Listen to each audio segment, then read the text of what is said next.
Sir ನಮಸ್ಕಾರ. ನಿಮ್ಮ ಮುಂದಿನ ಪ್ರಧಾನಿ ಆಯ್ಕೆ ಯಾರು? ನರೇಂದ್ರ ಮೋದಿ. ಮೋದಿ ಬಿಟ್ರೆ ಇನ್ಯಾರು ಇಲ್ಲ. ಯಾಕೆ ಸರ್ ನರೇಂದ್ರ ಮೋದಿ? ವಾಜಪೇಯಿ ಬಿಟ್ರೆ ನೆಕ್ಸ್ಟ್ ನರೇಂದ್ರ ಮೋದಿ ಅವರೇ ಕೆಲಸ ಮಾಡುವಂತ ಅಭ್ಯರ್ಥಿ ಅವರು ಒಂದು 20-25 ಇಯರ್ಸ್ ಅವ್ರ ಪೊಲಿಟಿಕಲ್ ಕರಿಯರ್ ಅಲ್ಲಿ ಈಸ್ ಡೆವಲಪ್ಡ್ ಅ ಸ್ಕಿಲ್. ಅವ್ರು ಬಿಟ್ರೆ ನೆಕ್ಸ್ಟ್ ಇರೋವೆಲ್ಲ ಚಿಲ್ಟೆ ಪಲ್ಟೆಗಳು. ಮಲ್ಲಿಕಾರ್ಜುನ ಖರ್ಗೆ ಅವರ ಹೆಸರು ಕೇಳಿ ಬರ್ತಾ ಇರುವಂತದ್ದು. ಬರ್ಬೇಕು, ಹೊಸಬ್ರು ಬರ್ಬೇಕು. ಕಾಂಗ್ರೆಸ್ ಸರ್ಕಾರಕ್ಕೆ ಕೊಟ್ರೆ ದೇಶನೇ ಬೇರೆಯವ್ರಿಗೆ ಮಾರ್ಬಿಡ್ತಾರೆ. ಕರ್ನಾಟಕ ರಾಜ್ಯ ಸರ್ಕಾರದ ಬಗ್ಗೆ ಸರ್ಕಾರ ಏನೇ ಸ್ಕೀಮ್ ತೆಗೆದ್ರು ಸ್ಕ್ಯಾಮ್ ಮಾಡ್ತಾರೆ ಹೊರತು ಏನು ಸ್ಕೀಮ್ ಮಾಡಲ್ಲ. ಅಯೋಧ್ಯೆಯಲ್ಲಿ ರಾಮ ಮಂದಿರ ಆಗಿರುವಂತದ್ದು ಜನವರಿ 22ಕ್ಕೆ ಅದರ ಉದ್ಘಾಟನೆ ಇರುವಂತದ್ದು. ನಾನ್ ಮಾಡಿದೀನಿ, ನೀನ್ ಏನ್ ಕಿತ್ಕೊಳ್ತೀಯ ಅಂತ ಕೇಳಿದ್ದಾರೆ. I don't feel that is wrong. ಅವ್ನ್ ಲೀಡರ್ಶಿಪ್ ಕ್ವಾಲಿಟೀಸ್ ಅವ್ನು ತೋರಿಸಿದಾನೆ. ಚುನಾವಣೆ ಹತ್ರ ಬಂತಲ್ವಾ, ಅದೆಲ್ಲ ಕಾಮನ್. ಸರ್ ನಮಸ್ಕಾರ. ನಿಮ್ಮ ಮುಂದಿನ ಪ್ರಧಾನಿ ಆಯ್ಕೆ ಯಾರು? ಮುಂದಿನ ಪ್ರಧಾನಿ ಆಯ್ಕೆ ಮೋದಿ ಬಿಟ್ರೆ ಇನ್ಯಾರು ಇಲ್ಲ. ಫಿಟ್ ಇಲ್ಲ, ಅಷ್ಟು ಮೆಚುರಿಟಿ ಇಲ್ಲ. ಅವರು ಒಂದು 20-25 ಇಯರ್ಸ್ ಅವ್ರ ಪೊಲಿಟಿಕಲ್ ಕರಿಯರಲ್ಲಿ is developed a skill. So ಆ ಥರ ಸ್ಕಿಲ್ ಯಾರಿಗೂ ಬಂದಿಲ್ಲ, ಎಲ್ಲ ಬಚ್ಚಗಳೇ. So is a matured person. ಅವನ ಥರ ನಡ್ಸೋಕ್ಕಾಗಲ್ಲ ಯಾರು ಅದಕ್ಕೆ ಅರ್ಹರಲ್ಲ. ಅದಕ್ಕೆ ಅರ್ಹರು ಇದ್ದರೆ ದೇ ಶುಡ್ ಕಮ್ ಆ್ಯಂಡ್ ಅವರು ಎಕ್ಸಿಬಿಟ್ ಮಾಡಬೇಕಾಗತ್ತೆ, ಇಂಪ್ರೂವ್ಮೆಂಟ್ಸ್ನ ಶೋ ಮಾಡಬೇಕಾಗತ್ತೆ. ಆ್ಯಕ್ಷನ್ ಇಲ್ಲ, ಆ್ಯಕ್ಷನ್ ಪ್ಲ್ಯಾನು ಇಲ್ಲ. ಅವನು ಆ್ಯಕ್ಷನ್ ಮಾಡ್ತಾನೆ. So is a winner. ಪ್ರಸ್ತುತ ಒಂದು NDA ಸರ್ಕಾರವನ್ನು ಸೋಲಿಸುವ ನಿಟ್ಟಿನಲ್ಲಿ INDA ಅನ್ನೋ ಮೈತ್ರಿಕೂಟ ಮಾಡ್ಕೊಂಡಿದ್ದಾರೆ. ಸೊ ಅಲ್ಲಿಂದ ಯಾರಾದರೂ ಅಂದರೆ ಈಗ ಪ್ರಸ್ತುತವಾಗಿ ಮಲ್ಲಿಕಾರ್ಜುನ ಖರ್ಗೆ ಅವರ ಹೆಸರು ಕೇಳಿ ಬರ್ತಾ ಇರುವಂಥದ್ದು ಪ್ರಧಾನಿ ಒಂದು ಅಭ್ಯರ್ಥಿಯಾಗಿ. ಏನು ಹೇಳ್ತೀರಾ? ಪೈಪೋಟಿ ಇದೆ, ಹೇಳು. ಪೈಪೋಟಿ ಇದೆ, ಅದರಲ್ಲಿ 100% ಇದೆ. ಬರಬೇಕು, ಹೊಸಬ್ರು ಬರಬೇಕು. ಮೋದಿ ಯಾವಾಗಿಂದ ಇದ್ದಾನೆ, ಬಟ್ ಹಳ್ಳಿ ಕಡೆ ಜನಗಳು ಕೇಳಿದ್ರೆ ಏನು GST ಟ್ಯಾಕ್ಸ್ ಅಂತ ಹೇಳ್ತಾರೆ. ಬಟ್ ಜನಗಳಿಗೆ ಅವಾಗ ಟ್ಯಾಕ್ಸ್ ಅಂದರೆ ಏನು ಅಂತಲೇ ಗೊತ್ತಿರಲಿಲ್ಲ ಅಲ್ವಾ. ಬಟ್ ಇವಾಗ ಟ್ಯಾಕ್ಸ್ ಅವ್ನು ದುಡಿಯೋ ಸಂಬಳದಲ್ಲಿ ಅರ್ಧ ಟ್ಯಾಕ್ಸೇ ಕಟ್ತಿದ್ದಾನೆ. ಬಟ್ ಏನಿಲ್ಲ, ಈಗ ಅಕ್ಕಿ ನೋಡಿ 30 ರೂಪಾಯಿ ಇರೋದು 50 ರೂಪಾಯಿ ಇತ್ತು, 50 ರೂಪಾಯಿ ಇರೋದು 70 ರೂಪಾಯಿ ಆಗಿದೆ. ಈಗ ನಾವು ಹೋಗಿ ಯಾರನ್ನ ಕೇಳೋಣ? ಬರೀ ಮಾತೆತ್ತರು ಟ್ಯಾಕ್ಸು ಅಂತಾರೆ. ಜನಗಳಿಗೆ ಏನು ಗೊತ್ತಿತ್ತು? ಮೊದಲು ಎಲ್ಲ ಮಾಡ್ಕೊಂಡಿದ್ದಾರೆ ಅವ್ರ ಅನುಕೂಲಕ್ಕಷ್ಟೇ. ಬಟ್ ಜನಗಳಿಗೇನು ಯೂಸ್ ಇಲ್ಲ ಇದು.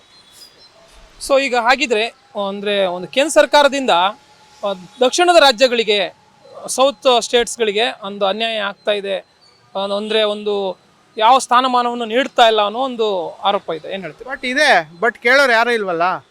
ಸರ್ಕಾರನೇ ಅವ್ರದ್ದಿದೆ ಅಂದಮೇಲೆ ಕೇಳೋರು ಯಾರು ಇದ್ದಾರೆ? ಬಟ್ ಅದಾಗಲ್ಲ. ಸೊ ಇಲ್ಲಿಂದ ಸೌತಿಂದ ಒಬ್ಬ ಒಳ್ಳೆಯ ಅಂತಂದರೆ ಸಮರ್ಥ ನಾಯಕ ಪ್ರಧಾನಿಯಾಗಿ ಹೋದರೆ ಬರಬೇಕು, ಅದೇ ವೆಯ್ಟ್ ಮಾಡಬೇಕು. ಬಟ್ ಬಂದರೆ ಅದು ಒಳ್ಳೆಯದೇ. ತುಂಬ ನಮ್ಮಲ್ಲೂ ಚೇಂಜಸ್ ಕಾಣಬೇಕು. ಈಗ ಅವಾಗಿಂದ ಸರ್ಕಾರ ಅವ್ರ ಕೈ ಕೊಟ್ಟು ನಮಗೂ ಸಾಕಾಗಿದೆ. ನೋಡೋಣ, ಚೇಂಜಸ್ ಮಾಡಿದ್ರೆ ಏನಾದ್ರು ಚೇಂಜ್ ಆಗ್ಬೋದಾ ನೋಡೋಣ. ಏನಾದರೂ ಆದರೆ ನೀವೇನು ಹೇಳ್ತೀರಾ ಸರ್? ಅಂದರೆ ಸೌತ್ನ ಒಂದು ಒಬ್ಬ ನಾಯಕ ಪ್ರಧಾನಿ ಆದರೆ ಯೂತಿಗೆ ಅವರು ಸಪೋರ್ಟ್ ಮಾಡಬೇಕು. ಇಲ್ಲಿ ಏನಾಗುತ್ತೆ ಅಂದರೆ ವೆರಿ ಬಯಸ್ಡ್, ಏನಾದರೂ ಕುತಂತ್ರ ಅಂತ ಅನಿಸುತ್ತೆ. ಅವ್ರು ಏನು ಮಾಡಿದ್ರು ಟ್ರಾನ್ಸ್ಪರೆಂಟ್ ಇಲ್ಲ. ಪಾಲಿಸೀಸ್ ಹೇಳ್ತಾರೆ, it is as good as ಇದು ಒಂದು 5 ಸ್ಟಾರ್ ಹೋಟೆಲಲ್ಲಿ ಮೆನ್ಯೂ ತೋರಿಸ್ದಂಗೆ ಮ್ಯಾನಿಫೆಸ್ಟೋ ತೋರಿಸ್ತಾರೆ ಅವ್ರದ್ದು, which is again a publicity stunt. ಅವರು ದೇ ಶುಡ್ ಹ್ಯಾವ್ ಇದು ಜೆನ್ಯೂನ್ ಆಗಿ they should project work and without any expectation work ಮಾಡಬೇಕು. ದ್ಯಾಟ್ ಈಸ್ ಅ ಲೀಡರ್ಸ್ ಇಲ್ಲ ಇಲ್ಲಿ, ಬರೀ ಪಾಲಿಟಿಷಿಯನ್ಸ್ ಇದ್ದಾರೆ. ದೇ ಓನ್ಲಿ ಮ್ಯಾನ್ಯುಪ್ಯುಲೇಟ್ ಥಿಂಗ್ಸ್, ಇನ್ನೇನು ಮಾಡೋಕ್ಕೆ ಬರಲ್ಲ. ಯಾರೋ ಒಬ್ಬರು ಮೇಲೆ ಬರ್ತಾ ಇದ್ರೆ ಎಳೆಯೋದು ನೋಡ್ತಾರೆ ಹೊರತು ಆ್ಯಸ್ ಎ ಲೀಡರ್ ಅವ್ರ ವೀಕ್ನೆಸ್ನ ಅರ್ಥ ಮಾಡಿಕೊಂಡು ಅದನ್ನು ಕರೆಕ್ಟ್ ಮಾಡೋ ಕೆಪಾಸಿಟಿ ಇರಬೇಕು. ಬದಲಾಗಿ they will get into ಇದು ಏನು ಆರ್ಗ್ಯೂಯಿಂಗು, ಇಲ್ಲಾಂದರೆ they try to do all manipulation. ಒಬ್ಬ ಕರೆಕ್ಟ್ ಲೀಡರ್ ಯೂತ್ ಅಂದರೆ as we believe in youth ಅಲ್ವಾ, ಅವ್ರನ್ನ ಯಾರದು ತಂದರೆ ಎಸ್ ಡೆಫಿನೆಟ್ಲಿ. ಎಲ್ಲ ಇವರು 70-80 ವರ್ಷ 60 ವರ್ಷ 50 ವರ್ಷ ಅವರೇ ಮಾಡ್ಕೊಂಡಿದ್ರೆ ಇನ್ನು ಯೂತಿಗೆ ಎಲ್ಲಿ ಚಾನ್ಸ್ ಸಿಗುತ್ತೆ? ಅವ್ರ ಕ್ಯಾಲಿಬರ್ ಇದೆ, ಅವ್ರ ಕ್ಯಾಲಿಬರ್ಗೆ ಇವರು ಇದು ಕೊಡಬೇಕು, ಪ್ರೋತ್ಸಾಹ ಕೊಡಬೇಕು. ಕೊಡ್ತಾ ಇಲ್ಲ. But again politics is a different ಇದು. ಏನಂದರೆ ತುಂಬ ಬಯಸ್ಡ್ ಇದೆ, ಮೆಚುರಿಟಿ ಇಲ್ಲ. ಆ ಲೀಡರ್ಶಿಪ್ ಕ್ವಾಲಿಟೀಸ್ ಬರಬೇಕಂದ್ರೆ they should really think beyond. ಅಂದರೆ ಇದಿರಬೇಕು, ಅವ್ರಿಗೆ ಆ ಕೆಪಾಸಿಟಿ ಇರಬೇಕು. ಇಲ್ಲ ಅಂದರೆ ಒಂದು ಫೇರ್ ರೂಲ್ಸ್ನ ಪ್ಲೇ ಮಾಡೋ ಲೀಡರ್ ಇರಬೇಕು. ಹಾಗಿದ್ರೆ ಇಲ್ಲಿ NDAಯಿಂದ ಮೋದಿಯವರನ್ನು ಹೊರತುಪಡಿಸಿದರೆ ಬೇರೆ ಒಬ್ಬ ಸಮರ್ಥ ನಾಯಕನಿಲ್ವಾ? ಇದೆ ಏನಕ್ಕಿಲ್ಲ. ಕಾಂಗ್ರೆಸ್ಸಲ್ಲಿ ಇದ್ದಾರಲ್ಲ, ಖರ್ಗೆ ಇವರಿದ್ದಾರೆ ಪಾರ್ಟಿಸಿಪೇಟ್ ಕೊಡೋದಕ್ಕೆ. ಬಟ್ ಜನಗಳು ಗೊತ್ತಾಗಬೇಕಿದು. ಗೊತ್ತಾದರೆ ಖಂಡಿತ ಎಲ್ಲ ರೊಚ್ಚ ಕೇಳ್ತಾರೆ. ಬಟ್ ಬರಬೇಕು. ಏನು ಮೋದಿ ಒಬ್ಬನೇ ಗುರು ಇವಾಗಿರೋದು? ಮೋದಿ ಬಿಟ್ಟರೆ ಈಗ ಯಾರಿದ್ದಾರೆ BJPನಲ್ಲಿ? ಮೋದಿ ಬಿಟ್ಟರೆ ನೆಕ್ಸ್ಟ್ ಬರುತ್ತೆ, ನೋಡೋಣ, ವೆಯ್ಟ್ ಮಾಡಬೇಕಷ್ಟೆ. ಬಟ್ ಏನಂದರೆ ಒಂದು ಇದು ಅಂದಮೇಲೆ ಸ್ವಲ್ಪ ಕಾಂಪಿಟೇಷನ್ ಬರಬೇಕು. ಬಟ್ ಕಾಂಪಿಟೇಷನ್ ಇಲ್ಲಿ ಸ್ವಲ್ಪ ಕಾಂಗ್ರೆಸ್ಸಲ್ಲಿ ಇಲ್ಲ. ಬಟ್ ಬಂದರೆ ಪಕ್ಕ ಹೊಡೆಯೋ ಚಾನ್ಸಸ್ ಇದೆ. ಕಾಂಗ್ರೆಸ್ ಬರೋ ಚಾನ್ಸಸ್ ತುಂಬ ಇದೆ ಈ ಸಾರಿ. ಸರ್, ನರೇಂದ್ರ ಮೋದಿ ಅವರಿಗೆ ಒಬ್ಬ ಜಾತಿವಾದಿ ಅಥವಾ ಒಂದು ಕೋಮುವಾದಿ ಅನ್ನೋ ಒಂದು ಕಪ್ಪು ಚುಕ್ಕೆ ಇದೆ. ಇದ್ರ ಬಗ್ಗೆ ಏನು ಹೇಳ್ತೀರಾ? ಸಿ ಆ್ಯಸ್ ಅ ಲೀಡರ್ ಅವ್ರ ಬಗ್ಗೆ ನಾವು ಏನು ಹೇಳೋಣ. C I am not debating ಅವ್ರು ಬಿ ಜೆ ಪಿ ಇರಲಿ ಕಾಂಗ್ರೆಸ್ ಇರಲಿ. As a human being, as a person ಅವ್ರು ಎಷ್ಟು ಮೆಚ್ಯೂರ್ಡ್ ಇದ್ದಾರೆ, ಯಾವ ಥರ ಡಿಸಿಷನ್ಸ್ ತೊಗೊಳ್ತಾರೆ ಅದ್ರ ಮೇಲೆ ಹೋಗುತ್ತೆ ಅವ್ರದ್ದು. We cannot get into his mind and think ಅವ್ರು ಏನು ಥಿಂಕ್ ಮಾಡ್ತಾರೆ ಅಂತ ಹೇಳೋಕ್ಕಾಗಲ್ಲ. But his actions are commendable. ಅವ್ರು ಒಂದು ಆ್ಯಕ್ಷನ್ ಮಾಡಿದ್ರೆ ಅದು ಕಾಣಿಸುತ್ತೆ, ಅಂದರೆ ಅಭಿವೃದ್ಧಿಯಾಗಿ ಕಾಣಿಸುತ್ತೆ. ಅದನ್ನು ಇಲ್ಲಿ ತೋರಿಸ್ಬೇಕು, ನಾವು ಮಾಡ್ತಾ ಇದ್ದೀವಿ, ಅಥವಾ ಅದನ್ನು ಒಂದು ಡಾಕ್ಯುಮೆಂಟ್ ಮಾಡಬೇಕು.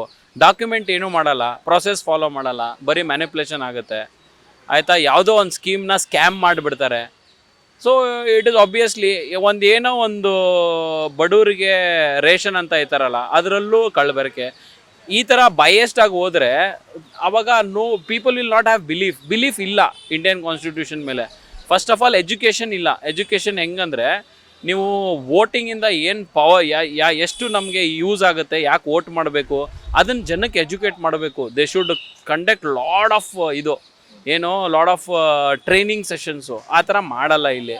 ಅವ್ರೇನು ಮಾಡ್ತಾರೆ, ವೋಟ್ ಬ್ಯಾಂಕಿಂಗೋಸ್ಕರ ಎಲ್ಲ ಬೇರೆ ಕಂಟ್ರಿ ಇದರಿಂದ ತರ್ತಾರೆ. ಈಗ ವೆಸ್ಟ್ ಬೆಂಗಾಲ್ ಮೇಡಮ್ ಮಾಡಿದ್ರಲ್ಲ, ಎಲ್ಲ ಬಾಂಗ್ಲಾದೇಶಿನ ತಂದರು. ಸೊ ಈ ಥರ ಪಾಲಿಟಿಕ್ಸ್ ಆಗುತ್ತೆ ಹೊರತು it is all money game ಅಂತಾರಲ್ಲ ಹಾಗೆ. Politics is like a drugs. ಆ ಥರ ಇದು ಬಂದುಬಿಟ್ಟಿದೆ. ಯಾರು ದುಡ್ಡು ಕೊಡ್ತಾರೆ, 2,000 ಕೊಟ್ಟರೆ ಅವ್ರಿಗೆ ಓಟು. ಆ ಥರ ಜನನೂ ಏನಾಗುತ್ತೆ, ಅವ್ರ BPL ಫ್ಯಾಮಿಲೀಸ್ಗೆ ಇವ್ರು ಇದು ಮಾಡ್ತಾರೆ. ಮಿಡಲ್ ಮ್ಯಾನು ಹಂಗೆ ಸಾಯ್ತಾ ಇರ್ತಾನೆ, ಟ್ಯಾಕ್ಸ್ ಕಟ್ಟದೇ ಇರ್ತಾನೆ. ಬಟ್ ಕರೆಕ್ಟಾಗಿ ಇದಿಲ್ಲ. ಹಂಗಂತ ಐ ಆಮ್ ನಾಟ್ ಟೆಲ್ಲಿಂಗ್ ಗೌರ್ಮೆಂಟ್ದೇ ತಪ್ಪಿದೆ. ಬಟ್ ಕರೆಕ್ಟ್ ರೂಲ್ಸ್ನ ಫ್ರೇಮ್ ಮಾಡೋ ಕೆಪಾಸಿಟಿ ಉಳ್ಳವ್ರು ಬರಬೇಕು. ಅಷ್ಟು ಈಸಿಯಾಗಿ ಚೇಂಜ್ ಆಗಲ್ಲ. It will take time for ಇಂಪ್ರೂವ್ಮೆಂಟಿಗೆ. ಆದರೆ ದೇರ್ ಆರ್ ಚಾನ್ಸಸ್. ಆದರೆ ಅದಕ್ಕೆ ಅಷ್ಟೇ ಕಷ್ಟಪಡಬೇಕು. That's what I say. Yes sir. ಈಗ ಅಯೋಧ್ಯೆಯಲ್ಲಿ ರಾಮ ಮಂದಿರ ಆಗಿರುವಂಥದ್ದು ಜನವರಿ 22ಕ್ಕೆ ಅದರ ಉದ್ಘಾಟನೆ ಇರುವಂಥದ್ದು. ಸೊ ಇದನ್ನು ನೋಡಿದ್ರೆ ಎಲ್ಲೋ ಒಂದು ಕಡೆ ಇದು ರಾಜಕೀಯ ತಂತ್ರ, ಓಟಿಗಾಗಿ ಮಾಡ್ತಾ ಇರುವಂಥದ್ದು. ಯಾಕೆಂದರೆ ಚುನಾವಣೆ ವರ್ಷದಲ್ಲೇ ಮಾಡ್ತಾ ಇರೋದು, ಇನ್ನೇನು ಕೆಲವೇ ತಿಂಗಳು ಚುನಾವಣೆ ಇಟ್ಕೊಂಡು ಈಗ ಮಾಡ್ತಾ ಇರೋದು ಅಂತ ಕೇಳ್ಬರ್ತಾ ಇದೆ. ಚುನಾವಣೆ ಹತ್ರ ಬಂತಲ್ವಾ, ಅದೆಲ್ಲ ಕಾಮನ್. ಅದು ಮಾಡ್ತಾರೆ. ಒಂದು ವರ್ಷದಲ್ಲಿ 9-10 ತಿಂಗಳು ಏನು ಮಾಡ್ರು ಅನ್ನೋದು ಇಂಪಾರ್ಟೆಂಟ್ ಅಲ್ಲ. ಲಾಸ್ಟಲ್ಲಿ ಬಂದು ಏನು ಮಾಡ್ತಾರಲ್ಲ ಅದೇ ಇಂಪಾರ್ಟೆಂಟ್. ಇದೆಲ್ಲ ಗಿಮಿಕೆ ನಡೀತಿದೆ. ಇದಾಗುತ್ತೆ, ಇದು ಸರ್ವೇ ಸಾಮಾನ್ಯ, ಇದು ಆಗುತ್ತೆ. ನೀವೇನು ಹೇಳ್ತೀರಾ ಸರ್? ಅಯೋಧ್ಯೆಯಲ್ಲಿ ಒಂದು ರಾಮ ಮಂದಿರ ನಿರ್ಮಾಣ ಆಗಿ ಉದ್ಘಾಟನೆ ಆಗ್ತಾ ಇರುವಂಥದ್ದು. ಅಗೇನ್ ಅದು ಕಮ್ಯುನಿಸಮ್ ಹೋಗುತ್ತೆ. ಈಗ UP as a state is very different. ಒಂದು ಕಲ್ಚರ್ ಇನ್ಫ್ಲೂಯೆನ್ಸ್ ಬರುತ್ತೆ. They have shown their power. ಇವಾಗ if you talk about communism, it's a very big subject. ಅವ್ರು ತೋರಿಸಿದ್ದಾರೆ, ನೋಡಪ್ಪ ನಾನು ಪವರ್ಫುಲ್ ಇದ್ದೀನಿ, ನಾನು ಮಾಡಿದ್ದೀನಿ, ನೀನೇನು ಕಿತ್ಕೊಳ್ತೀಯ ಅಂತ ಕೇಳಿದ್ದಾರೆ. I don't feel that is wrong. ಅವ್ನ ಲೀಡರ್ಶಿಪ್ ಕ್ವಾಲಿಟೀಸ್ ಅವ್ನು ತೋರಿಸಿದ್ದಾನೆ. ಆ ಥರ ಪವರ್ಫುಲ್ ಲೀಡರ್ ನಮ್ಮಲ್ಲೂ ಬರಬೇಕು. ಅವ್ನು ತೋರಿಸ್ದ, ನಿಮ್ಮ ತಾಕತ್ತಿದ್ರೆ ಇದನ್ನ ಬಿಡಿಸಿ ತೋರಿಸಿ ಅಂತ ಮಾಡಿ ತೋರಿಸ್ದ ತಾನೇ ಅವನು. ಇಷ್ಟು ವರ್ಷ ಅಲ್ಲಿ ಸ್ಟಕ್ ಆಗಿದ್ದು ರಾಮ ಮಂದಿರ ಮಾಡೋದ್ರಲ್ಲಿ ಏನು ತಪ್ಪಿದೆ? It is a belief in you ಅಲ್ವಾ? Whether you pray to Allah or you pray to Ram, god is one only. ಆದರೆ exhibiting his power and showing that ಇಲ್ಲ ನಾವು ಟೆಂಪಲ್ ಮಾಡ್ತೀವಿ ಅನ್ನೋದು ಇಟ್ಸ್ ಅ ಗುಡ್ ಮೂವ್ ಅನ್ಸಿನ್ ನಾನು. It shows the calibre of that person. ಅವ್ರ ಹೆಸರು Yogi Adityanath. I feel is a powerful person. ಆ ಥರ ಲೀಡರ್ಸ್ ಬೇಕು ನಮಗೆ. ಬಿಕಾಸ್ ಅವರು ಏನು ರೂಲ್ಸ್ನ ಲೇ ಮಾಡ್ತಾರೆ, ಆ್ಯಕ್ಷನ್ ಮಾಡ್ತಾರೆ. ಇಲ್ಲಿ ಆ್ಯಕ್ಷನ್ ಇಲ್ಲ, ಇಲ್ಲಿ ಏನೂ ಆಗಲ್ಲ. ಸೊ ನರೇಂದ್ರ ಮೋದಿ ಅವರ NDA ಸರ್ಕಾರ ಒಂದು ಬಡವರ ಪರವಾದ ಸರ್ಕಾರ ಅಲ್ಲ, ಶ್ರೀಮಂತರ ಪರವಾದ ಸರ್ಕಾರ ಅನ್ನೋ ಅಭಿಪ್ರಾಯ ಇದೆ. ನಿಮ್ಮ ಅಭಿಪ್ರಾಯ ಏನು? ನರೇಂದ್ರ ಮೋದಿ ಪಾಲಿಟಿಷಿಯನ್ ಅಂತೂ ಇದ್ದಾರೆ. He is a good business man also. First of all ಅವ್ನು Gujarati are the leading people in the world. NRISಗೆ ಅವ್ರ ತಲೆ ಇದ್ದೇ ಇರುತ್ತೆ. ಪಾಲಿಟಿಕ್ಸ್ ಅಂತ ಹೋದ್ಮೇಲೆ ಅವ್ರದ್ದೇ ಅಂತ ಒಂದು ಕಲ್ಚರ್ ಬರುತ್ತೆ, ಇನ್ಫ್ಲೂಯೆನ್ಸ್ ಆಗುತ್ತೆ. ಅವರು ಯಾವ ಕಲ್ಚರಲ್ಲಿ ಕೂತ್ಕೊಳ್ತಾರೆ. ದಿನ ಬೆಳಗ್ಗೆ ಎದ್ಬಿಟ್ಟು ಇದರಲ್ಲಿ ಅವ್ರ ಪರ್ಸ್ನಲ್ ಜೆಟ್ಟಲ್ಲಿ ಕೂತ್ಕೊಂಡು ಫಾರಿನ್ ಟ್ರಿಪ್ ಮಾಡಿದ್ರೆ ಅದೇ ಇನ್ಫ್ಲೂಯೆನ್ಸ್ ಬರುತ್ತೆ. ಈಗ ಒಂದು ವರ್ಷ ನಿಮ್ಮನ್ನ ಈ ದರ್ಶಿನಿ ಹೋಟೆಲ್ ಊಟ ಮಾಡಿ, ಒಂದು ವರ್ಷ 5 ಸ್ಟಾರ್ ಹೋಟೆಲ್ ಮಾಡಿದ್ರೆ ಆ ಕಲ್ಚರ್ ಇನ್ಫ್ಲೂಯೆನ್ಸ್ ಆಗುತ್ತೆ, ಅವ್ರಿಗೂ ಆಗಿದೆ. So I don't feel it is wrong or right ಅಂತ ಹೇಳೋಕ್ಕಾಗಲ್ಲ. There is nothing called wrong or right. ಆಯಿತಾ. ಅವ್ರಿಗೇನು ಅನಿಸುತ್ತೆ ಅವ್ರು ಮಾಡ್ತಾ ಇದ್ದಾರೆ. ಸೊ ನಮಗೇನು ಅನಿಸುತ್ತೆ, ಇಲ್ಲ ಹೀ ಈಸ್ ಫಾರ್ ಇದು ಅವರು ರಿಚ್ ಮ್ಯಾನ್ಗೆ ಮಾಡ್ತಾ ಇದ್ದಾರಂತ, ಫಾರ್ ಅಕಾರ್ಡಿಂಗ್ ಟು ಹಿಮ್ ಅವನು ಪಾಲಿಸೀಸ್ನ ಫಾಲೋ ಮಾಡ್ತಾ ಇದ್ದಾನಂತ. ಸೊ ಅದನ್ನು ರೈಟ್ ಆರ್ ರಾಂಗ್ ಅಂತ ಹೇಳೋದು ತಪ್ಪಾಗುತ್ತೆ. According to him it is right, according to ಜನತಾ ಇಟ್ ಇಸ್ ರಾಂಗ್. ಸೊ ಅದನ್ನು ಜಸ್ಟಿಫಿಕೇಷನ್ ಮಾಡೋಕ್ಕೆ ನಾವು ಮೆಜರ್ ಮಾಡೋಕ್ಕಾಗಲ್ಲ ಇಲ್ಲಿ, ಆಯಿತಾ. So because again it goes to a very different angle ಆಗ್ಬಿಡುತ್ತೆ ಅದು. ಅವರು ಇವ್ರಿಗೆ ಸಪೋರ್ಟ್ ಮಾಡ್ತಾರೋ ಕೆಲವು ಇದರಲ್ಲಿ ಅನಿಸುತ್ತೆ, ಹೌದು ಈಸ್ ಓನ್ಲಿ ಫಾರ್ ಏನಂತ ಬರೀ ರಿಚ್ ಪೀಪಲ್ಗೆ ಸಪೋರ್ಟ್ ಮಾಡ್ತಾರಂತ. But that is how the world runs. He is also human being ultimately. ಅವರು ಇನ್ಫ್ಲೂಯೆನ್ಸ್ ಆಗ್ತಾರೆ, ದುಡ್ಡು ಕಾಸು ಆ ಥರ ಪೊಸಿಷನ್ ಇದ್ದಾಗ ಇನ್ಫ್ಲೂಯೆನ್ಸ್ ಆಗ್ತಾರೆ. ರೈಟ್ ಆರ್ ರಾಂಗ್ ಅಂತ ಜಡ್ಜ್ ಮಾಡೋಕ್ಕೆ ನಾವು ಆಗಲ್ಲ. ಆ್ಯಸ್ ಅ ಕಾಮನ್ ಪೀಪಲ್ ನಾವು ಜಡ್ಜ್ ಮಾಡೋಕ್ಕೆ ಹೋಗ್ಬಿಟ್ರೆ 2 ಡಿಫ್ರೆಂಟ್ ಪೋರ್ಟ್ಫೋಲಿಯೋಸ್ ಬರುತ್ತಲ್ಲಿ. ಅವ್ರಿಗೆ ಆಗ ಆ ಥರ ಇದೇ ಕೊಡಬಾರ್ದು. ಅವರು ಗಾಂಧೀಜಿ ಥರ ಇರೋಕ್ಕಾಗಲ್ವಲ್ಲ. Is a modern leader. Gandhiji ಥರ ಅವ್ನು ಹೋಗ್ಬಿಟ್ಟು ಲಾಠಿ ಹಿಡ್ಕೊಂಡು ಊರು ಸುತ್ತಲ್ಲ. ಈಗ ಓಸಿನ ಮರ್ಸಿಡೀಸ್ ಬೆನ್ಸು ಬೇಡ, ಹಂಗಾರೆ ಅಂಬಾಸಿಡ್ರಲ್ಲಿ ಹೋಗಿ ಕೇಳಿ, ಅವಾಗ ಅವನು ಇನ್ಫ್ಲೂಯೆನ್ಸ್ ಆಗ್ತಾನೆ. ಇಲ್ಲಪ್ಪ ನಾವು ಈ ಕಾಕಿ ಹಾಕ್ಕೊಂಡು ಟೋಪ್ಗಿ ಹಾಕ್ಕೊಂಡು ಇದೇ ಥರ ಮಾಡಬೇಕು. ಇದನ್ನು ಮಾಡರ್ನೈಸೇಷನ್ ಯಾವಾಗ ಬಂತಲ್ಲ, ನಮಗೆ ವೆಸ್ಟರ್ನ್ ಕಲ್ಚರ್ ಬಂದಾಗ ಜನ ವೆಸ್ಟರ್ನ್ ಆಗೇ ಆಗ್ತಾರೆ. ಸಿಂಪಲ್. ಸರ್, ದೇಶದ ಆರ್ಥಿಕತೆ ಅಥವಾ ಶ್ರೀಮಂತಿಕೆ ಅನ್ನೋದು ಏನಿದೆ, ಅದು ಕಟ್ಟ ಕಡೆಯ ವ್ಯಕ್ತಿ ಏನಿದ್ದಾನೆ ಅವನನ್ನು ಅಂದರೆ ಒಂದು ಸಬಲನನ್ನಾಗಿ ಮಾಡಿದಾಗ ಮಾತ್ರ ಅನ್ನೋದೊಂದು ಮಾತಿದೆ, ಅಥವಾ ಅದು ನಿಜವೂ ಕೂಡ. ಸೊ ಶ್ರೀಮಂತರನ್ನಷ್ಟೇ ಬೆಳೆಸ್ತಾ ಹೋಗೋದು, ಬಡವರ ಪರವಾಗಿ ಕೆಲಸ ಮಾಡದೇ ಇರೋದು ಎಲ್ಲೋ ಒಂದು ಕಡೆ ತಪ್ಪು ಅಂತ ಅನ್ಸಲ್ವಾ? ರಿಚ್ ಪರ್ಸನು ಯಾವ ಥರ ಮೆಂಟ್ಯಾಲಿಟಿ ಇರುತ್ತೆ ಅವನು ಬೆಳ್ಕೊಂಡೇ ಯಾಕೆ ಹೋಗ್ತಾನೆ. ಅಲ್ಟಿಮೇಟ್ಲಿ ನಾವು ಹೇಳ್ಬೋದು, ಬಟ್ ಅವನದು ಎಫರ್ಟು ಇರುತ್ತಲ್ಲ ಅಲ್ಲಿ. ಈಗ ಹೀ ಈಸ್ ಇನ್ವೆಸ್ಟಿಂಗ್ 100 ರೂಪೀಸ್ ಅಂದರೆ ಅದನ್ನು 1000 ರೂಪೀಸ್ ಮಾಡೋ ಕೆಪಾಸಿಟಿ ಅವನಿಗಿದೆ. ಮಾಡು, ನಿನಗೂ ಇದೆ, ನಿನಗೂ 100 ರೂಪಾಯಿ ಕೊಡ್ತೀವಿ, ನೀನು ಮಾಡು, ಯಾರು ಬೇಡ ಅಂತಾರೆ. ಇವ್ರ ಮೆಂಟ್ಯಾಲಿಟಿ ಇನ್ಫ್ಲೂಯೆನ್ಸು ಕಲ್ಚರ್ ಚೇಂಜ್ ಮಾಡ್ಕೋಬೇಕು. ನಾವು ಬಡವರಪ್ಪ ನಾವು ಹಿಂಗೆ ಇರ್ತೀವಿ ಅಂದರೆ ಹಂಗೆ ಇರ್ತೀರಾ. ಅಂಟಿಲ್ ಆ್ಯಂಡ್ ಅನ್ಲೆಸ್ ನೀವು ಪ್ರಯತ್ನ ಪಟ್ಟು ಮೇಲ್ ಬರೋಕ್ಕೆ ನೋಡದೆ ಇಲ್ಲ ಅಂದರೆ ಬರಲ್ಲ. ಸಿಂಪಲ್ ಸಬ್ಜೆಕ್ಟ್ಸ್ ಅವೆಲ್ಲ. ಇವಾಗ ರಿಚ್ ಪರ್ಸನ್ ಏನು ಮಾಡ್ತಾನೆ, ಹಿ ಇನ್ವೆಸ್ಟ್. ಪುವರ್ ಪರ್ಸನ್ ಏನು ಮಾಡ್ತಾನೆ, ಸೇವ್ ಮಾಡ್ತಾನೆ.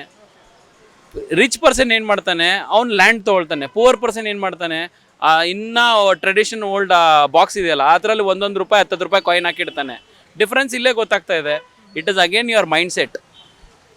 If you want to become rich ಅಲ್ಲ, sky is your limit, nobody can stop you. But your mindset and mentality will decide that, ಅಲ್ವಾ. Rich and poor ಅಂತ ಯಾರೂ ಕಳಿಸಿಲ್ವಲ್ಲ ನಿನಗೆ. ನಿನಗೂ ಸೇಮ್ ರೂಲ್ಸು, ಅವನಿಗೂ ಸೇಮ್ ರೂಲ್ಸು. ನೀನು ಕಷ್ಟಪಡು, ಡೋಂಟ್ ಲುಕ್ ಬ್ಯಾಕ್, ಬಂದೇ ಬರ್ತೀಯ. ಹಂಗಂತ ಆಬ್ವಿಯಸ್ಲಿ ಸೊಸೈಟಿನೂ ಬಯಸ್ ಇದೆ. ರಿಚ್ ಪರ್ಸನ್ಗೆ ಟ್ರೀಟ್ ಮಾಡೋದೇ ಬೇರೆ, ಆ್ಯಸ್ ಇಫ್ ಲೈಕ್ ನಾವು ವೈಟ್ ಆ್ಯಂಡ್ ಬ್ಲ್ಯಾಕಿಗೆ ಟ್ರೀಟ್ ಮಾಡ್ತೀವಲ್ಲ, ಸೇಮ್ ಕಲ್ಚರ್ ಫಾಲೋ ಮಾಡ್ತಾರೆ.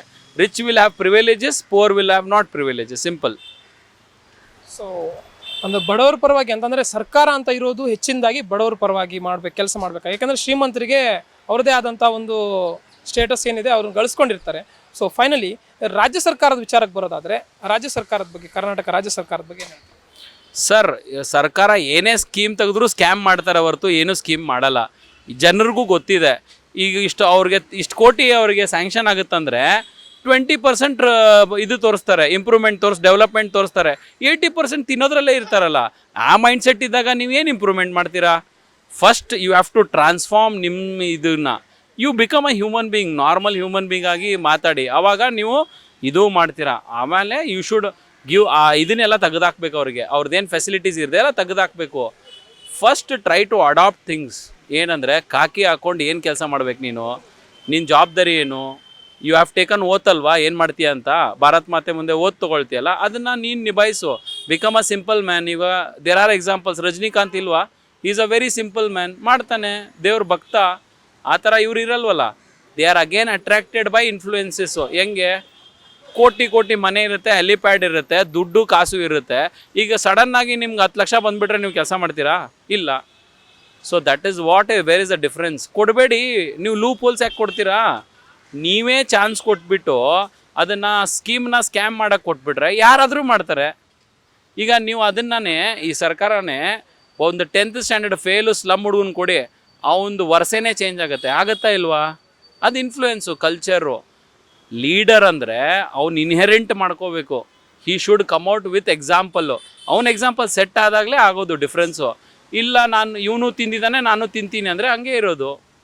ಸೊ ಅದು ಇಂಡಿವಿಜುವಲ್ ಮೇಲೆ ಹೋಗುತ್ತೆ, ಯಾವ ಥರ ಅವರು ಎಕ್ಸಾಂಪಲ್ ಸೆಟ್ ಮಾಡ್ತಾರಂತ, ಆ ಥರ ಮೇಲೆ that is how it depends. Finally ರಾಜ್ಯದಲ್ಲಿ ಮತ್ತು ದೇಶದಲ್ಲಿ ಯಾವೆಲ್ಲ ಅಭಿವೃದ್ಧಿ ಕೆಲಸಗಳು ನಡಿಬೇಕು ಅನ್ಕೋತೀರಾ ನೀವು ನಿಮ್ಮ ಪ್ರಕಾರ? Sir, traffic in metro cities ತುಂಬ ವರ್ಸ್ಟ್ ಆಗಿದೆ.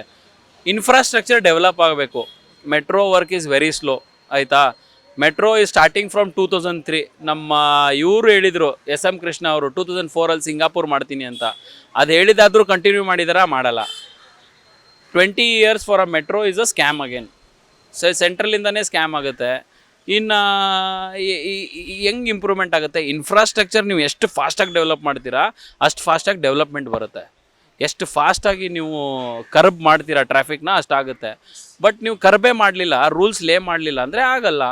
ಸ್ಟ್ರಿಕ್ಟ್ ಹಾಕಿ ಫೋರ್ಸು. ಈಗ ನೋಡಿ, Delhi started even and add numbers. ನೀವು ಮಾಡಿ ಒನ್ ಎಂಥ ದೊಡ್ಡವರಿದ್ರು ಒಂದು ಸಿಂಗಲ್ ಕಾರ್ ಒಂದು ಮನೆಗೆ. ಯಾಕಾಗಲ್ಲ ಟ್ರಾಫಿಕ್ ಕರ್ಬು? ಟ್ರಾನ್ಸ್ಪೋರ್ಟೇಷನ್ ಫ್ರೀ ಮಾಡ್ರಪ್ಪ. ಯಾಕೆ ಓಡಾಡಲ್ಲ ಜನ ಪಬ್ಲಿಕಲ್ಲಿ? ಮಾಡಿ. ಬರೀ ವಿಮೆನ್ಗೆ ಮಾಡ್ತೀರಾ? ಟ್ರಾನ್ಸ್ಪೋರ್ಟೇಷನ್ನೇ ಫ್ರೀ ಮಾಡಿ ಬಿಸಾಕಿ, ಕ್ಲೋಸು. ಯಾರೂ ಕಾರೇ ತೆಗಿಯಲ್ಲ ಅವಾಗೇನು ಮಾಡ್ತಾರೆ? ಪಬ್ಲಿಕ್ ಟ್ರಾನ್ಸ್ಪೋರ್ಟನ್ನೇ ಯೂಸ್ ಮಾಡ್ತಾರೆ. Make transportation free for entire public. ಅಷ್ಟು ಕೆಪಾಸಿಟಿ ಇರಬೇಕು. ಅದಕ್ಕೆ ಲೀಡ್ರಿಗೆ ಒಂದು ಡಿಸಿಷನ್ ತಗೋ ಮೈಂಡ್ ಸೆಟ್ ಇರಬೇಕು, ಆ್ಯಕ್ಷನ್ ಮಾಡೋ ತಾಕತ್ತಿರಬೇಕು. ಯಾಕಾಗಲ್ಲ? ವುಮೆನ್ಗೆ ಮಾಡಿದ್ರಪ್ಪ, ಯಾಕೆ ಗಂಡಸರು ಏನು ಮಾಡಿದ್ದಾರೆ?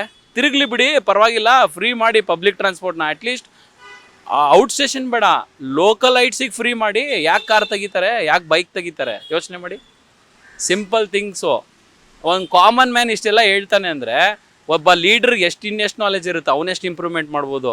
ಆದರೆ ಇಂಪ್ಲಿಮೆಂಟ್ ಯಾರೂ ಮಾಡಲ್ಲ. ಬರೀ ಗೊತ್ತು, ಸಿಲೆಬಸ್ ಗೊತ್ತು, ಆದರೆ ರಿಟರ್ನ್ ಎಕ್ಸಾಮಲ್ಲಿ 0. ಈ ಥರ ಪರಿಸ್ಥಿತಿ ಇದೆ. So to choose a right leader, ಅವ್ರಿಗೂ ಒಂದು ಇದು ಕೊಡಬೇಕು, ಎಕ್ಸಾಮಿನೇಷನ್ ಕೊಟ್ಬಿಟ್ಟು you have to choose a correct leader. ಅವ್ರು ಯಾವ ಥರ ಮೈಂಡ್ ಸೆಟ್ ಇದೆ, ಯಾವ ಥರ ಇಂಪ್ರೂವ್ಮೆಂಟ್ ಮಾಡ್ತಾರೆ, ಯಾವ ಥರ ಜೋಶಿಲ ಇದ್ದಾರೆ, ಆ ಥರ ಪ್ಯಾಷನೇಟ್ ಇರಬೇಕು. ಇಂಪ್ರೂವ್ಮೆಂಟ್ ಮಾಡಿ ತೋರಿಸ್ತೀನಿ ಅನ್ನೋರಿಗೆ ಅವ್ರಿಗೆ ಚಾನ್ಸ್ ಕೊಟ್ಟರೆ ಮಾಡಲ್ವಾ? ಮಾಡೇ ಮಾಡ್ತಾರೆ. ಸರ್ ನಮಸ್ತೆ. ನಿಮ್ಮ ಪ್ರಕಾರ ಪ್ರಧಾನಮಂತ್ರಿ ಯಾರಾಗಬೇಕು? ನರೇಂದ್ರ ಮೋದಿಜಿ. ಯಾಕೆ ಸರ್ ನರೇಂದ್ರ ಮೋದಿ ಅವರು? ಯಾಕಂದರೆ ಸೋಲ್ಜರ್ಗೆ ಬೆಲೆ ಸಿಕ್ಕಿರೋದು ಅವರಿಂದ, ಜನಗಳಿಗೂ ಬೆಲೆ ಸಿಗ್ತಾ ಇರೋದು ಅವರಿಂದ. ಸರ್ ಈಗ ನರೇಂದ್ರ ಮೋದಿ ಅವರು ಆಗಲಿ ಅಂತಂದರೆ 2 ಅವಧಿಗೆ ಅವರು ಪ್ರಧಾನಿ ಆಗಿದ್ರು, 3ನೇ ಅವಧಿಗೂ ಮತ್ತೆ ಅವ್ರು ಬೇಕು ಅಂತಿದ್ರೆ ಯಾವ ಒಂದು ನಿರ್ದಿಷ್ಟ ಕಾರಣಗಳು? ಇನ್ನೂ 2 ಸಲ ಇತ್ತು ಅಂತ ಅಂದರೆ ಭಾರತದ ಅಭಿವೃದ್ಧಿಗೋಸ್ಕರ ಓಕೆ, ಮತ್ತು ಬೆಳವಣಿಗೆಗೋಸ್ಕರ ಬೇರೆ ಎಷ್ಟು ದೇಶಗಳಿಗೂ ಸಮ ಆಗುತ್ತೆ ಪ್ರಧಾನಿ ನರೇಂದ್ರ ಮೋದಿಯವರು ಬಂದರೆ. ಇನ್ನೂ 2 ಸಲ ಅಲ್ಲ, ಇನ್ನೂ 5 ಸಲ ಬಂದರೂ ನರೇಂದ್ರ ಮೋದಿಯವರೇ ಬರಬೇಕು. ವಾಜಪೇಯಿ ಬಿಟ್ಟರೆ ನೆಕ್ಸ್ಟು ನರೇಂದ್ರ ಮೋದಿಯವರೇ ಕೆಲಸ ಮಾಡೋವಂಥ ಅಭ್ಯರ್ಥಿ ಅವರು. ಅವ್ರು ಬಿಟ್ಟರೆ ನೆಕ್ಸ್ಟ್ ಇರೋವೆಲ್ಲ ಚಿಲ್ಟೆ ಪಲ್ಟೆಗಳೇ, ಅವ್ರು ಯಾರೂ ಆಗಲ್ಲ. ನರೇಂದ್ರ ಮೋದಿಯವರೇ ಆಗಬೇಕು. ಸೊ ಈ NDA ಸರ್ಕಾರದ ವಿರುದ್ಧವಾಗಿ ಏನೊಂದು INDA ಅನ್ನೋ ಮೈತ್ರಿ ಮಾಡ್ಕೊಂಡಿದ್ದಾರೆ. ಅಲ್ಲೂ ಕೂಡ ಘಟಾನುಘಟಿ ನಾಯಕರುಗಳಿದ್ದಾರೆ. ಸದ್ಯದ ಮಟ್ಟಿಗೆ ಮಲ್ಲಿಕಾರ್ಜುನ ಖರ್ಗೆ ಅವರ ಹೆಸರು ಕೇಳಿ ಬರ್ತಾ ಇದೆ, ಇಲ್ಲಿನ ಒಬ್ಬ ದಕ್ಷಿಣದ ಒಬ್ಬ ನಾಯಕ, ದಕ್ಷಿಣ ರಾಜ್ಯದ ನಾಯಕ. ಸೊ ಏನು ಹೇಳ್ತಾರೆ ಈ ಒಂದು ಅಭ್ಯರ್ಥಿ ಬಗ್ಗೆ? ಏನಕ್ಕೆ ಅವ್ರನ್ನ ಕುಂಡ್ರಿಸಿರೋದು ಅಂತ ಅಂದರೆ, ಈ SC STಗಳು ಮತ್ತು ಏನು ಒಂದು ಪಂಗಡಗಳು ಎಲ್ಲ ಇದ್ದಾರೆ, ಅವ್ರಿಗೆ ಒಂದು ಸಪೋರ್ಟ್ ಸಿಗಲಿ ಅಂತ ಅಷ್ಟೇ ಹೊರ್ತು ಅದು ಬಿಟ್ಟು ಬೇರೆ ಯಾರೂ ಇರಲಿಲ್ವಾ? ಕರೆಕ್ಟಾ? ಇಷ್ಟು ವರ್ಷದಿಂದ ಯಾಕೆ ಕೊಟ್ಟಿಲ್ಲ, ಇವಾಗ ಯಾಕೆ ಕೊಡ್ತಾ ಇದ್ದಾರೆ? ಸರ್ ಈಗ ನರೇಂದ್ರ ಮೋದಿ ಅವರ ಸರ್ಕಾರವನ್ನು ಒಂದು ಕೋಮುವಾದಿ ಸರ್ಕಾರ, ಜಾತಿವಾದಿ ಸರ್ಕಾರ ಅಂತಾರೆ. ಏನು ಹೇಳ್ತಾರೆ ಈ ಬಗ್ಗೆ? ಎಲ್ಲದರಲ್ಲೂ ಇದೆ, ಎಲ್ಲದರಲ್ಲೂ ಹೇಳ್ತಾರೆ. ಹಾಂ, ಇವ್ರದಾಗ ಯಾಕಿದೆ?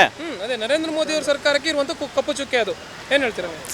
ಎಲ್ಲರಲ್ಲೂ ಇದೆ, ಯಾರಲ್ಲಿಲ್ಲ ಹೇಳಿ? ರಾಜಕೀಯ ನಿಮಗೆ ಎಕ್ಸಾಂಪಲ್ಲು ಕಾಂಗ್ರೆಸ್ ತೊಗೊಂಡು ಅಂದರೆ ಒಬ್ಬೊಬ್ಬರು ಸಮಾಧಿ ಕೂಡ ಎಷ್ಟೆಷ್ಟೋ ಎಕರೆಗಳಿದೆ. ಕರೆಕ್ಟಾ? ಅದೇ ಯಾಕೆ ಬಡ ಜನಗಳ್ಗೆ ಆಗ್ತಾ ಇಲ್ಲ? ಅವ್ರಿಗೆ ನಿಜವಾಗ್ಲೂ ಹೇಳಬೇಕು ಅಂತ ಅಂದರೆ, ಕಾಂಗ್ರೆಸ್ ಸರ್ಕಾರಕ್ಕೆ ಕೊಟ್ಟರೆ ಒಂದಲ್ಲ ಒಂದು ದಿನ ಇಡೀ ದೇಶನೇ ಬೇರೆಯವ್ರಿಗೆ ಮಾರಿಬಿಡ್ತಾರೆ. ಇಂಗ್ಲೀಷ್ ಅವ್ರು ಏನು ಆಳ್ತಿದ್ರಲ್ಲ, ಅದನ್ನು ನೆಕ್ಸ್ಟ್ ಮುಂದಿನ ವರ್ಷಗಳಲ್ಲಿ ನಾವು ನೋಡ್ಬೋದು. ಈಗ ರಾಮ ಮಂದಿರ ಏನಿದೆ ಉದ್ಘಾಟನೆ ಮಾಡೋಕ್ಕೆ ರೆಡಿ ಆಗಿದ್ದಾರೆ ಜನವರಿ 22ಕ್ಕೆ. ಸೊ ಇದು ಕೂಡ ಒಂದು ರಾಜಕೀಯ ತಂತ್ರ, ಮತಗಳನ್ನು ಸೆಳೆಯುವಂಥ ತಂತ್ರ ಅಂತ ಬಿಂಬಿಸಲಾಗಿದೆ ಅಥವಾ ಹೇಳಲಾಗ್ತಿದೆ. ಏನು ಹೇಳ್ತೀರಾ? ಒಬ್ಬರು ಒಳ್ಳೆ ಕೆಲಸ ಮಾಡ್ತಾರೆ ಅಂದರೆ ಇನ್ನೊಬ್ರಿಗೆ ಆಗಲ್ಲ. ಅದು ಎಕ್ಸಾಂಪಲ್ ಎಲ್ಲರಿಗೂ ಅಷ್ಟೇ. ನಮ್ಮ ಮನೆಗಳಲ್ಲಿ ನಮ್ಮ ಕಂಡ್ರೆ ಒಬ್ಬರು ಕಂಡ್ರೆ ಒಬ್ರಿಗೆ ಆಗಲ್ಲ. ಇನ್ನು ಇಡೀ ದೇಶದಲ್ಲಿ ಒಬ್ರು ಕಂಡ್ರೆ ಎಷ್ಟೋ ಜನ ತುಳಿಯೋರು ಇರ್ತಾರೆ. ಒಳ್ಳೆ ಕೆಲಸ ಮಾಡ್ತಾರೆ, ಎಲ್ಲರೂ ಸಪೋರ್ಟ್ ಮಾಡಬೇಕು, ದೇಶನ ಅಭಿವೃದ್ಧಿ ಪಡಿಸ್ಬೇಕು. ಎಷ್ಟು ಜನಗಳಿಗೆ ನಿರುದ್ಯೋಗ ಸಮಸ್ಯೆ ಇದೆ, ಜನಗಳು ಎಷ್ಟು ಜನ ಗಾರ್ಮೆಂಟ್ಸ್ಗಳಿದ್ದಾರೆ, ಎಲ್ಲರೂ ಬಡವ್ರನ್ನ ಯಾಕೆ ಥಿಂಕ್ ಮಾಡಲ್ಲ, ಅಭಿವೃದ್ಧಿ ಪಡಿಸ್ಲಿ. ಎಲ್ಲ ಇವರೇ ತಿನ್ನಬೇಕು. ಒಬ್ಬೊಬ್ಬರು ರಾಜಕಾರಣಿಗಳು ಮನೇಲಿ ಕೋಟ್ಯಾಧಿಪತಿಗಳು ಎಲ್ಲರೂ ಯಾಕೆ ಬಡವ್ರಿಗೆ ಹಂಚಲ್ಲ? ಎಲೆಕ್ಷನ್ ಟೈಮ್ಗೆ ಯಾಕೆ ಕೈ ಮುಕ್ಕೊಂಡು ಹೋಗ್ತಾರೆ? ಹಾಗೆಯೇ ನರೇಂದ್ರ ಮೋದಿಯವರ ಸರ್ಕಾರ ಬಡವರ ಪರವಾದ ಸರ್ಕಾರ ಅಲ್ಲ, ಶ್ರೀಮಂತರ ಪರವಾಗಿ ಮಾತ್ರ ಅಂತ. ಅವ್ರದ್ದು ಅಂತಲ್ಲ, ಅವರು ಜನಗಳಿಗೆ, ರೈತರು ನೋಡ್ತಾರೆ. ಎಲ್ಲದು ಒಂದು ಎಲ್ಲರನ್ನೂ ಸಮತೋಲನವಾಗಿ ನೋಡಬೇಕು. ಅವ್ರದ್ದು ನರೇಂದ್ರ ಮೋದಿಜಿ ಅಂದರೆ ಪ್ರಧಾನಿಯವರು ಎಲ್ಲರನ್ನೂ ಸಮತೋಲನವಾಗಿ ನೋಡಬೇಕು. ಹೆಚ್ಚು ಕಮ್ಮಿ ಮಾಡಲೇಬೇಕಲ್ಲ, ಇರಲೇಬೇಕಲ್ವ. ಎಲ್ಲರೂ ನನಗೆ ಒಳ್ಳೇದು, ಪ್ರಧಾನಿಯಾಗಿ ಕೂತ್ಕೊಂಡಿದ್ದ ತಕ್ಷಣ ಎಲ್ಲವುದು ನನಗೆ ಬೆನಿಫಿಟ್ ಬೇಕು, ಎಲ್ಲನೂ ಒಂದೇ ಥರ ಸಹಕಾರ ಮಾಡು ಅಂತಂದರೆ ಎಲ್ಲರೂ ಮಾಡ್ತಾರಾ? ಓಕೆ. ಹಾಗೆಯೇ ಕೇಂದ್ರ ಸರ್ಕಾರದಿಂದ ದಕ್ಷಿಣದ ರಾಜ್ಯಗಳಿಗೆ ಒಂದು ಅನ್ಯಾಯ ಆಗ್ತಾ ಇದೆ, ಕಡೆಗಣಿಸಲಾಗ್ತಿದೆ ಅಂತ ಹೇಳ್ತಾರೆ. ಕಾಂಗ್ರೆಸ್ ಅವರು ಡೆಲ್ಲಿಯಲ್ಲಿದ್ದಾಗ ಇಲ್ಲಿ BJP ಇದ್ದಾಗ ಕೆಲಸ ಮಾಡಲ್ಲ, ಅಲ್ಲಿ ಅವ್ರ ಕೆಲಸ ಇದ್ದಾಗ ಇಲ್ಲಿ ಕೊಡಲ್ಲ. ಇಲ್ಲಿ ಅಂತಂದರೆ ಎಷ್ಟು ಬೇಕೋ ಅಷ್ಟು ಕೊಡ್ಕೊಳ್ತಾರೆ. ನಿಮ್ಮ ಸರ್ಕಾರದಲ್ಲಿ ನೀವು ಎಲ್ಲ ಫ್ರೀ ಕೊಟ್ಟಿದ್ದೀರಲ್ವ, ಅದಕ್ಕೆ ಇಲ್ಲಿಯವರೇ ನೋಡ್ಕೊಂಡು ತೊಗೊಳ್ತಾ ಇದ್ದಾರೆ. ಈಗ ಡೆಲ್ಲಿಯಿಂದ ಏನೋ ತೊಗೊಳ್ತಾ ಇಲ್ಲ. ಅದೇ ಥರ ಇಲ್ಲಿ ಬೆಳವಣಿಗೆ ಕೊಡಬೇಕು, ಆವಾಗ ಉದ್ಧಾರ ಆಗುತ್ತೆ. ಬೆಳವಣಿಗೆ ಏನು ಕೊಟ್ಟಿಲ್ಲ ಅಂದರೆ ಯಾರು ಉದ್ಧಾರ ಆಗ್ತಾರೆ? ಓಕೆ. ಇಲ್ಲಿನ MP ಅಭ್ಯರ್ಥಿಗಳು ನರೇಂದ್ರ ಮೋದಿ ಅವರ ಹೆಸರಿನ ಮೂಲಕ ಮತ ಯಾಚಿಸುವಂಥದ್ದು ಮಾಡ್ತಾರೆ. ಇದರಿಂದ ಅವರು ಆಯ್ಕೆ ಆಗಿ ಬಂದ ಮೇಲೆ ಏನು ಕೆಲಸವನ್ನು ಮಾಡಲ್ಲ. ಹೆಚ್ಚಿನದಾಗಿ ನರೇಂದ್ರ ಮೋದಿ ಅವರ ಹೆಸರನ್ನು ಮಾತ್ರ ಚುನಾವಣೆಗೆ ಬಳಸ್ತಾರೆ. ಅದು ಆಗಬಾರ್ದು. ಯಾಕಂದರೆ ಯಾರಿಗಿಲ್ಲಿ ಜನಗಳು ಅವ್ರಿಗೆ ಓಟ್ ಹಾಕಿರ್ತಾರೋ, ಈಗ ಪಕ್ಷ ಆಗಿರ್ಬೋದು ಇಲ್ಲ ಅಭ್ಯರ್ಥಿ ಆಗಿರ್ಬೋದು, ಅವ್ರು ಕೆಲಸ ಮಾಡಲೇಬೇಕು. ಕೆಲಸ ಮಾಡಲಿಲ್ಲ ಅಂದರೆ ನೆಕ್ಸ್ಟ್ ಓಟೇ ಹಾಕಬಾರ್ದು. ಯಾರೇ ಆಗಲಿ, BJP ಆಗಲಿ, ಕಾಂಗ್ರೆಸ್ಸೇ ಆಗಲಿ, ಇನ್ನೊಂದೇ ಆಗಲಿ, ಅವರು ಏನು ಗೆಲ್ಸಿರ್ತಾರೋ ಅವ್ರನ್ನ ಇಟ್ಕೊಂಡು ಕೇಳಬೇಕು. ಸುಮ್ಮನೆ ಹೋಗ್ಬಿಟ್ಟು ವಿಧಾನಸೌಧದಲ್ಲಿ ಕೂತ್ಕೊಳ್ಳೋದು, ಅಲ್ಲಿ ಕೂತ್ಕೊಳ್ಳೋದು ಅದೆಲ್ಲ ಬೇಡ. ಬಂದು ಜನಗಳು ಎಲ್ಲ ಕರೆದ್ಬಿಟ್ಟು ಕೇಳಬೇಕು. ಆಮೇಲೆ ನಾವು ಓಟ್ ಹಾಕಿದ್ದೀವಿ, ನಮ್ಮ ಜನಗಳಿಗೆ ನ್ಯಾಯ ಬೇಕು, ಕೆಲಸ ಮಾಡಿಕೊಡಿ, ಅಭಿವೃದ್ಧಿ ಮಾಡಿಸಿ ಕೇಳಬೇಕು, ಜನಗಳು ಕೇಳಬೇಕು. ಹಾಗಿದ್ರೆ ಪಕ್ಷದ ಆಧಾರದ ಮೇಲೆ ಓಟ್ ಹಾಕಬೇಕಾ ಅಥವಾ ವ್ಯಕ್ತಿ ಆಧಾರದ ಮೇಲೆ ಓಟ್ ಹಾಕಬೇಕಾ, ಏನು ಹೇಳ್ತೀವಿ? ಒಂದು ಕಡೆ ಪಕ್ಷ ಅಂತ ಬರುತ್ತೆ, ಇನ್ನೊಂದು ಕಡೆ ಅಭ್ಯರ್ಥಿ ಅಂತ ಬರುತ್ತೆ. ಅಭ್ಯರ್ಥಿ ನೋಡಿ ಓಟ್ ಹಾಕಿ. ಆಮೇಲೆ ಪಕ್ಷ, ನಿಮಗೆ ಯಾವುದು ಪಕ್ಷ ನೀವು ಸಪೋರ್ಟ್ ಮಾಡ್ತಾ ಇದೆ, ಸಪೋರ್ಟ್ ಅಂತ ಅಂದರೆ ಅಭಿವೃದ್ಧಿ ಕಡೆ ಯಾವುದು ಬೆಳವಣಿಗೆ ಕೊಡ್ತಾ ಇದೆ ಅಂಥವಕ್ಕೆ ಸಪೋರ್ಟ್ ಮಾಡಿ. ಪ್ರಸ್ತುತ ರಾಜ್ಯ ಸರ್ಕಾರದ ಬಗ್ಗೆ ಏನು ಹೇಳ್ತೀರಾ? ರಾಜ್ಯ ಸರ್ಕಾರ ಇನ್ನೂ ನಡೆಸ್ತಾ ಇದೆ. ಇನ್ನೂ ಜಸ್ಟ್ 6 ತಿಂಗಳು ಇನ್ನೂ ಟೈಮ್ ಬೇಕು, ಅರ್ಲಿ ಟು ಜಡ್ಜ್ ಅಂತೀರಾ? ಬೇಗ ಜಡ್ಜ್ ಮಾಡೋದು ಬೇಡ ಅಂತೀರಾ? ಈಗ ಪ್ರೆಸೆಂಟ್ ಏನು ಅನಿಸ್ತದೆ? 6-7 ತಿಂಗಳುಗಳ ಪ್ರೆಸೆಂಟ್ ಎಲ್ಲರಿಗೂ ಫ್ರೀ ಬಿಟ್ಟವ್ರೆ, ಜನಗಳು ಖುಷಿ ಪಟ್ಟವ್ರೆ. ಏನಾದರೂ ಅವ್ರಿಗೂ ಒಂದು ಸ್ವಲ್ಪ ಬಿಸಿ ಮುಟ್ಟಿದ್ರೆ ಜನಗಳಿಗೆ ಅವರು ಎಚ್ಚೆತ್ಕೊಳ್ತಾರೆ. ಹಾಗೆ ಸರಿ. ಜನಗಳಿಗೆ ಫ್ರೀ ಕೊಡಬಾರ್ದು. ಏನು ಕೊಡಬೇಕು? ಕರೆಂಟ್ ಬಿಲ್ ಮಾಡಿ, ಬೇರೆ ಕೆಲಸಗಳು ಮಾಡಿ. ಓಕೆ. ಹಾಗಿದ್ರೆ ಈ ಉಚಿತ ಯೋಜನೆಗಳು ಬೇಡವಾಗಿತ್ತು ಅಂತ? ಬೇಡ, ಅದು ಯಾರಿಗೆ ಬೇಕು? ಏನು ಎಲ್ಲರೂ ಈಗ ಎಕ್ಸಾಂಪಲ್ಲು ಬಸ್ಸಲ್ಲಿ ಹೋಗ್ಬೇಕು ಅಂದ್ರೆ ಅದ್ರದ್ದು ಏನಿದೆ ಬಿಲ್ ಇದು ಮಾಡಿ, ಬಟ್ ಬೇರೆ ಕೆಲಸಗಳು ಮಾಡಿ. ಅದರಲ್ಲಿ ಎಷ್ಟೋ ಜನ ಬಡವರು ಇದ್ದಾರೆ, ಸ್ಲಮ್ಮಲ್ಲಿ ಇದ್ದಾರೆ, ಅವ್ರ ಮನೆ ಕಟ್ಕೊಡಿ. ಎಷ್ಟೋ ಮಕ್ಕಳು ವಿದ್ಯಾರ್ಥಿಗಳು ಇದ್ದಾರೆ, ಅವ್ರಿಗೆ ಎಜುಕೇಷನ್ ಕೊಡಿ. ಸ್ಕೂಲ್ಗಳು ಬಿದೋಗ್ತಾ ಇದೆ, ನಿಮ್ಮ ನ್ಯೂಸ್ ಚಾನಲಲ್ಲೇ ತೋರಿಸ್ತಾ ಇದ್ದಾರೆ, ಕಟ್ಕೊಡಿ. ಅದೇ ದುಡ್ಡು ಬರೋದನ್ನೇ ಅದು ಕಟ್ಕೊಡಿ. ಹಾಗಿದ್ರೆ ಈ ಉಚಿತ ಯೋಜನೆಗಳಿಂದ ಜನರಿಗೆ ಅನುಕೂಲ ಇಲ್ಲ ಅಂತೀರಾ? ಅನುಕೂಲ ಅದೇ ಇದೆ, ಅದು ಬಟ್ ಮಿಸ್ಯೂಸ್ ಆಗ್ತಾ ಇದೆ. ಇವಾಗ ಎಕ್ಸಾಂಪಲ್ ಎಲ್ಲರೂ ಕರೆಂಟ್ ಕಟ್ಕೊಂಡು ಹೋಗ್ತಿದ್ರಲ್ಲ, ರಾಜ್ಯ ಸರ್ಕಾರಕ್ಕೆ ಏನಾದರೂ ಬೆನಿಫಿಟ್ ಆಗ್ತಿತ್ತು ತಾನೇ? ಅದರಲ್ಲಿ ಬಸ್ಸಿಂದನೂ ಬರ್ತಾಯಿದ್ದು ಏನಾದರೂ ಬೆನಿಫಿಟ್ ಆಗ್ತಿತ್ತು ತಾನೇ? ಮಾಡ್ಕೊಂಡು ಹೋಗ್ಲಿ. ಒಟ್ಟಾರೆ ಈ ಉಚಿತ ಯೋಜನೆಗಳಿಂದ ಅನುಕೂಲ ಆಗುತ್ತೆ, ಬಟ್ ಅಭಿವೃದ್ಧಿ ಕೆಲಸಗಳಿಗೆ ಹಿನ್ನಡೆ ಆಗುತ್ತೆ ಅಂತ ಹೇಳ್ತೀರಾ? ಹೌದು.